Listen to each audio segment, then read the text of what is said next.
मैदान सजा है, अरमान सजा है। आज फिर जीत का एक नया तूफान सजा है।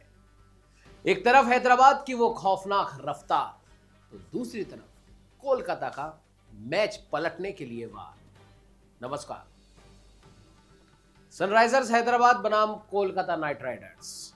आज का मैच, हैदराबाद की चिलचिलाती धूप, 39 डिग्री का पारा और मैदान पर उससे भी ज्यादा गर्म मुकाबला।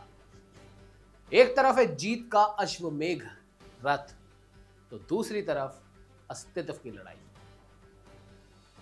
हमने अश्वमेध रथ किसको कहा, ये तो आप बखूबी पहचान ही गए होंगे। सनराइजर्स हैदराबाद। जीत की जो रफ्तार, जो लय इन्होंने पकड़ी है, वो वाकई में काबिल तारीफ है। और दूसरी तरफ कागजों में बड़ी, लेकिन आईपीएल 2026 में अपने अस्तित्व की लड़ाई लड़ती कोलकाता नाइट राइडर। आज के मैच की एक बड़ी तस्वीर की बात करें, या यूं कहें कि बिग पिक्चर की अगर बात करें, तो ऐसा लग रहा है कि आज का मैच है अर्श बनाम फर्श। शुरुआत दोनों की एक जैसी थी।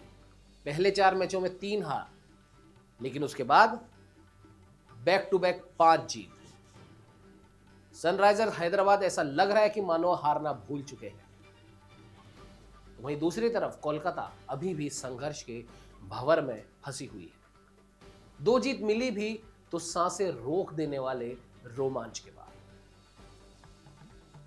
बॉटम लाइन की बात करें तो एक टीम टॉप गियर में है और दूसरी का क्लच ऐसा लग रहा है कि अभी भी फंसा हुआ है।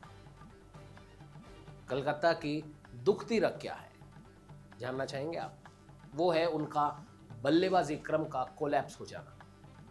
सबसे बड़ा दुश्मन उनकी अपनी बैटिंग है।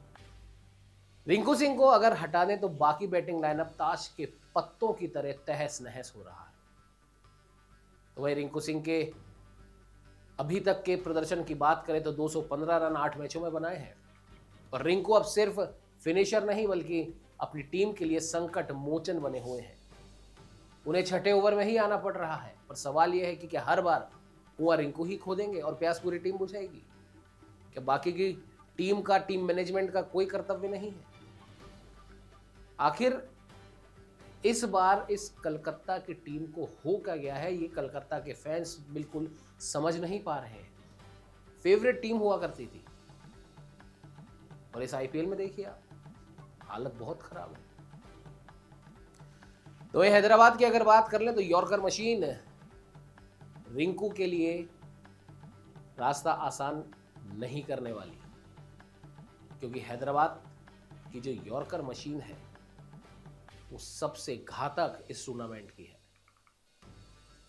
और सबसे घातक डेथ बॉलिंग भी कह सकते हैं। 8.6 इकोनॉमी रेट और हर 10वीं गेंद पर विकेट, क्या बेहतरीन स्ट्राइक रेट है। साकिब हुसैन, प्रफुल्ल हिंगे और ईशान मलिंगा, इनकी ऐसा लगता है यॉर्कर नहीं बल्कि मिसाइलें गिर रही हैं मैदान पे। आंकड़े गवाह हैं कि इनकी 25% गेंदें सीधे स्टंप्स को चूमती हैं। आखिरी ओवरों में रन बनाना यहां ऐसा है मानो लोहे के चने चबाने जैसा।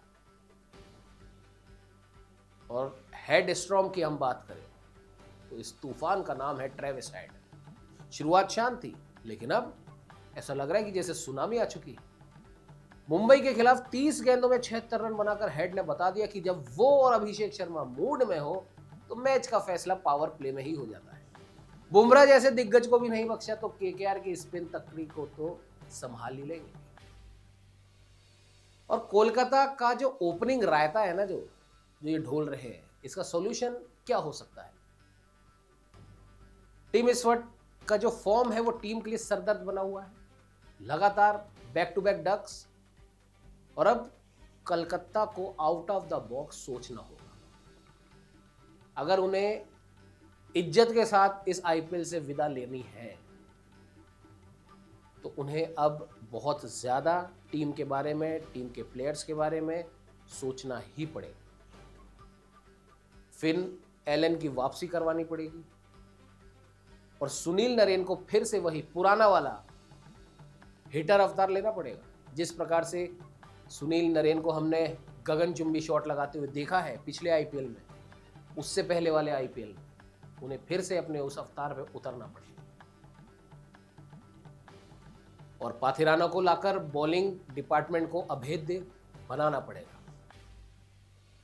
तो ये जो इन 3 खिलाड़ियों के मैंने नाम लिए हैं, अगर कलकत्ता इन 3 खिलाड़ियों के बारे में अगर सोचती है, अगर कलकत्ता फिन एलन की वापसी करवाती है, सुनील नरेन अपने पिच हिटर वाले अवतार में आते हैं और पाथिराना को वापस ये लेकर आते हैं, तो ऐसा लगता नहीं, हो सकता कि कलकत्ता इस मैच को जीत ले। अब चलिए बैटल ग्राउंड की बात कर लेते हैं। Vaibhav Arora versus SRH top order. Vaibhav का रिकॉर्ड सॉलिड है, हेड को 2 बार और ईशान को 3 बार आउट कर चुके हैं। इस मैच में भी इन्हें वही ब्रेक थ्रू फिर से अपनी टीम को दिलाना पड़ेगा। Rinku Singh versus SRH death over. यह मुकाबला भी तय कर सकता है कि स्कोरबोर्ड पर सम्मानजनक रन कलकत्ता के होंगे या नहीं, क्योंकि जैसा कि हमने आपको बताया कि डेथ ओवर में हैदराबाद की जो बॉलिंग है, जो इनका पेस अटैक है, वो काबिल तारीफ है और रिंकू सिंह को इसी अटैक को तोड़ना होगा। पिच की बात कर ले तो हैदराबाद का किला पिच बैटिंग के लिए स्वर्ग है।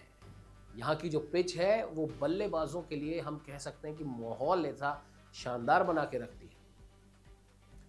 लेकिन पिछली बार एसआरएच ने 216 रन यहां से डिफेंड किए थे।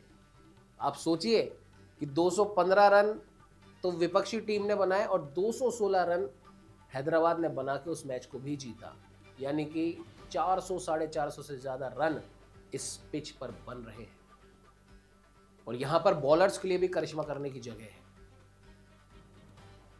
तो फिर क्या रह सकता है आज के मैच का जीत का मंत्र? कलकत्ता के लिए वही बात, रिंकू सिंह पर निर्भरता खत्म करनी होगी, स्ट्राइक को रोटेट करना होगा और पावर प्ले में कम से कम अगर आप पहले गेंदबाजी लेते हैं तो आपको 2 विकेट निकालने ही पड़ेंगे और अगर आपकी बल्लेबाजी आती है तो कम से कम 70 रन बिना किसी विकेट के या एक आध विकेट के साथ बोर्ड पे आपको लगाने ही पड़ेंगे। हैदराबाद की अगर हम बात करें तो इनको कुछ ज़्यादा बताने की ज़रूरत है नहीं, समझाने की ज़रूरत है नहीं, इनको बस अपना वही रवैया अनस्टॉपेबल वाला जारी रखना होगा और डेथ ओवर में जैसा कि अभी तक ये करते आए स्टंप्स को टारगेट करना पड़ेगा। तो आज का जो मैच है वो कुल मिला के सर्वाइवल वर्सेस डोमिनेशन का है। कहानी साफ है, एक तरफ हैदराबाद का विनाशकारी मोमेंटम है तो दूसरी तरफ कलकत्ता की इज्जत बचाने की आखिरी कोशिश। क्या कलकत्ता इस तूफान की दिशा मोड़ पाएगी या फिर हैदराबाद के नवाब आज कलकत्ता का किला ही ढहा देंगे? देखना रोचक होगा और अगर कलकत्ता ने फाइट करी तो ये मैच काफी रोचक हो जाएगा। बहरहाल ये एनालिसिस आपको कैसा लगा? पसंद आया हो तो लाइक और फॉलो का बटन दबाने में कंजूसी मत कीजिएगा, क्योंकि क्रिकेट की असली गर्माहट आपको सिर्फ यहीं मिलेगी। हमारे कमेंट सेक्शन में आपके बहुमूल्य सुझाव जरूर दीजिए और सबसे जरूरी बात, हमें सब्सक्राइब करना ना भूलें। नमस्कार।